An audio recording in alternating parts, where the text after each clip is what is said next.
Bismillahirrahmanirrahim. Assalamualaikum warahmatullahi wabarakatuh. Apa kabar anak-anakku semua, kelas 7, kelas 8, kelas 9. Saya berharap, Bapak berharap kalian semua dalam kondisi sehat walafiat. Amin amin ya rabbal alamin.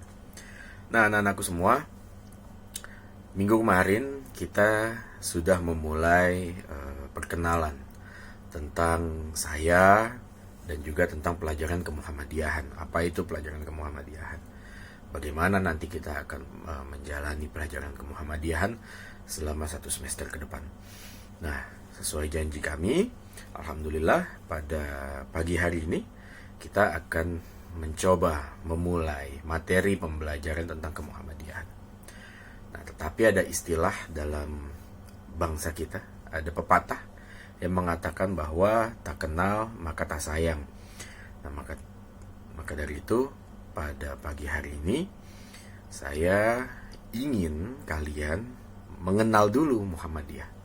Apa itu organisasi Muhammadiyah, Persyarikatan Muhammadiyah, bagaimana berdirinya dan bagaimana sejarah berdirinya Muhammadiyah.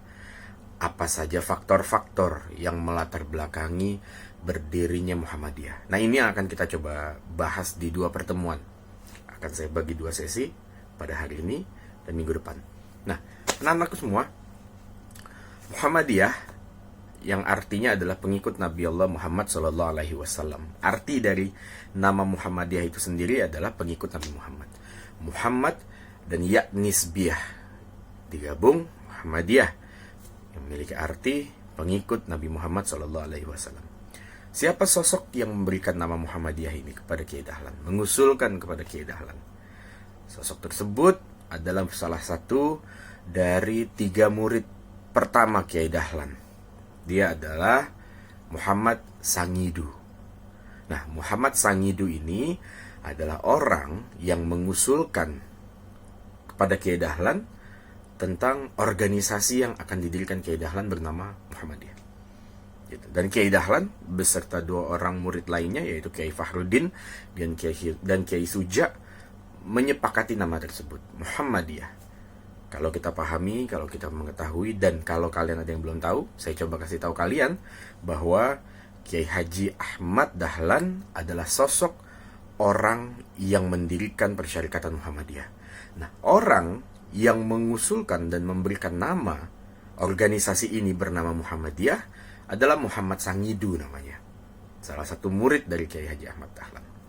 Nah, kalau bicara Muhammadiyah, maka kita tidak akan pernah bisa lepas dari yang namanya kota Yogyakarta, daerah istimewa Yogyakarta. Kenapa? Ada apa dengan Yogyakarta? Karena di kota tersebut terdapat sebuah kampung yang namanya Kauman.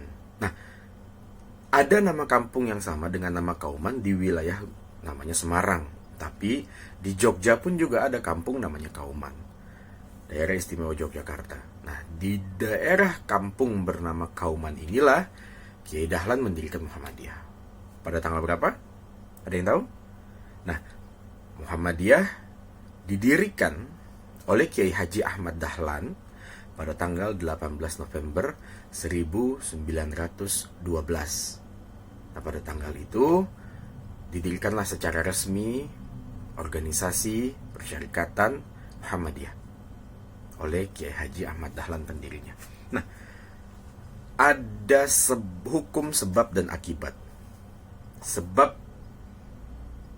akibatnya Muhammadiyah berdiri, ada sebabnya. Apa sebabnya?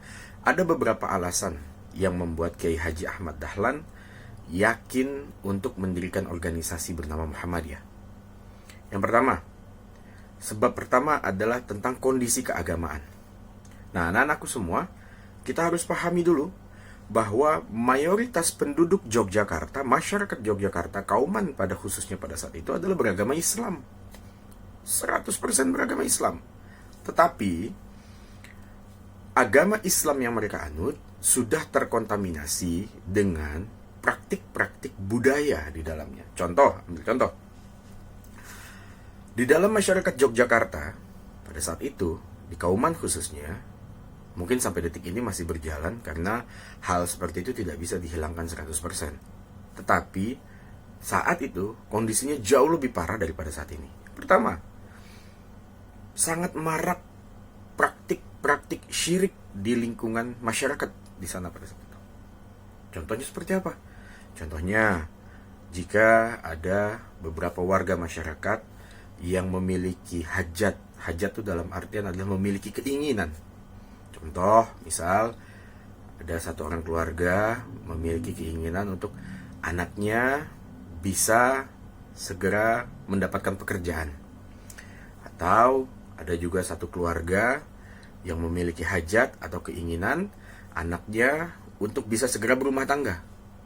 Nah, cara yang mereka lakukan tidak beda jauh dengan apa yang dilakukan oleh masyarakat jahiliyah di zaman Rasulullah Muhammad pada saat itu, yang mendiami kota Makkah, suku Quraisy. Apa? Meminta kepada hal-hal yang memang tidak mungkin bisa diberikan oleh benda tersebut. Contoh, mereka memberikan sesaji kepada pohon. Mereka meyakini pohon itu dihuni oleh sebuah arwah atau kekuatan gaib yang mampu mengabulkan keinginan mereka, permintaan mereka, hajat mereka. Jadi mereka memberikan sesaji ke sebuah pohon yang sangat besar. Di situ mereka meminta, gitu, Mbah, sesuai permintaan mereka, Mbah, kabulkan permintaan saya ingin punya cucu, atau saya ingin punya anak, atau saya ingin menikah, atau saya ingin mendapatkan rezeki yang banyak, atau saya ingin segera mendapat pekerjaan, gitu. Hal-hal seperti itu tuh sangatlah lumrah terjadi di Kauman atau Yogyakarta pada saat itu. Tapi sebenarnya bukan hanya Kauman, di seluruh Indonesia terjadi seperti itu pada saat itu. Selain itu apalagi? Ada namanya sedekah bumi juga. Apa itu sedekah bumi? Sedekah laut. Ya, kalau misalnya hasil, kita tahu wilayah Yogyakarta secara demografis kan sangat berbatasan dengan pantai ya, pantai selatan kita kenal juga. Nah, jadi kalau misalnya hasil tangkapan laut masyarakat itu melimpah pada tanggal-tanggal tertentu, itu mereka memberikan sedekah buminya, sedekah lautnya, berupa hasil-hasil panennya atau hasil-hasil nelayannya dilarutkan lagi ke bumi, ke laut, gitu loh. Ini kan hal-hal yang memang jauh dari yang diajarkan oleh Rasulullah Muhammad SAW. Kenapa? Karena dalam Quran surat Al-Ikhlas Rasulullah sudah mengatakan, Qul huwallahu ahad. Katakan Allah itu satu, nggak ada, gitu loh. Jadi kalau ada orang Islam yang sudah meminta hanya kepada selain Allah, musyrik sifatnya. Nah, ini yang coba yang salah satu menjadi sebab alasan berdirinya Muhammadiyah, Kiai Dahlan mendirikan Muhammadiyah. Sebab yang kedua apa? Selain dari faktor agama, sebab kedua adalah dari sosial kemasyarakatan.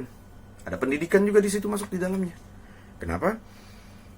Teman-teman, kita harus tahu bahwa Muhammadiyah adalah organisasi bukan satu-satunya, tapi organisasi Indonesia terbesar yang concern dengan yang namanya pendidikan. Kalau kita bicara organisasi keagamaan yang bergerak di bidang sosial pendidikan, ada banyak, gitu. Ada Nahdlatul Ulama, ada Al-Wasliyah, ada Persis, ada Jamiatul Khair, ada banyak. Tapi yang concern dan memiliki amal usaha pendidikan paling banyak di Indonesia, bahkan sampai ke mancanegara, itu Muhammadiyah. Bahkan menurut beberapa penelitian, Muhammadiyah memiliki sekolah lebih banyak daripada yang dimiliki oleh pemerintah. Ini kan luar biasa. Salah satu sumbangsi Muhammadiyah untuk mencerdaskan bangsa.